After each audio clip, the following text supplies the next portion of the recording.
chapter 9, we're getting to the end here. Pre-paving your path.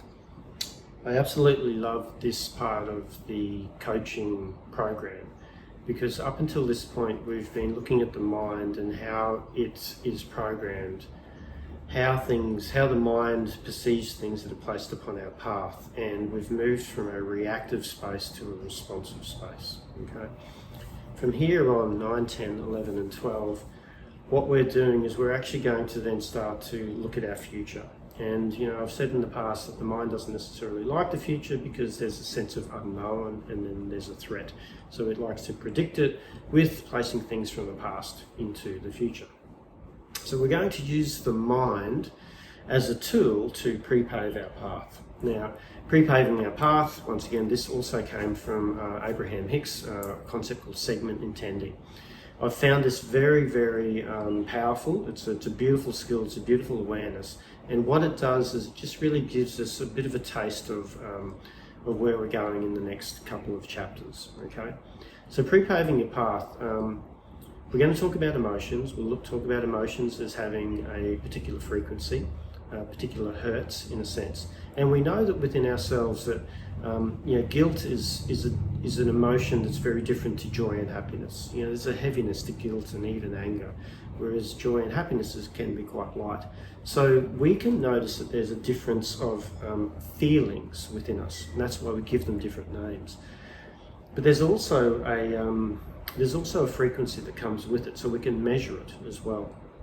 So I use the concept of segment intending. There's a beautiful illustration and a metaphor of Aladdin's lamp. The genie pops out, gives you 3 wishes. Those 3 wishes are in emotional states, because I really want to introduce you to the emotional states. And we've spoken about emotion a fair bit throughout the chapters of the book. This is about tapping into emotions, and if you could be, if you were given a wish and you could experience particular emotions, what emotions would they be? What is it that you want to invite? And when we're also starting using that concept of what I seek I shall find. The map is not the territory. What is your map? Henry Ford, whether you believe you're right or wrong, you're always right.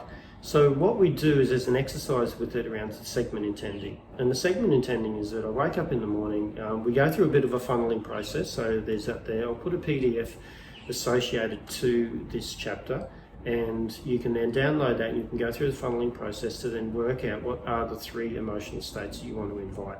And we call them mantras, a 3-word mantra.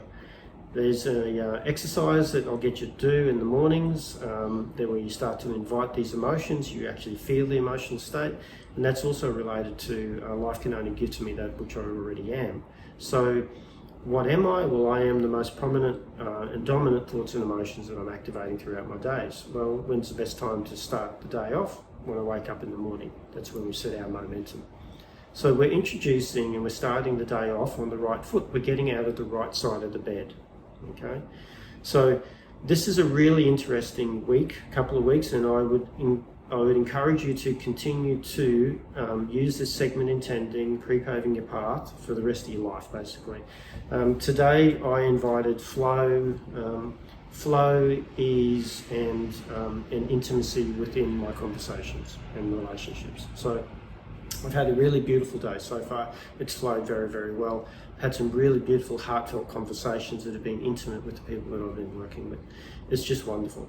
So that's what I pre-paved this morning, and that's what I'm looking out for. And as I'm looking out for it, I'm more likely to find it because I'm looking for it. Simple. Whereas, if I'm not actually being consciously aware, I'm then going to run the default mechanisms of the mind, and that's based on fear and threat. And because I'll find that as well too. Who would think? So this week's a really interesting week, very, very powerful. And what we're doing is we're introducing you, pre-paving your path, in a sense, creating your future, but a conscious awareness of what your future will hold. So this will be an interesting week for you. Cool. I'll see you next week, because next week's even more exciting. All right. Thank you.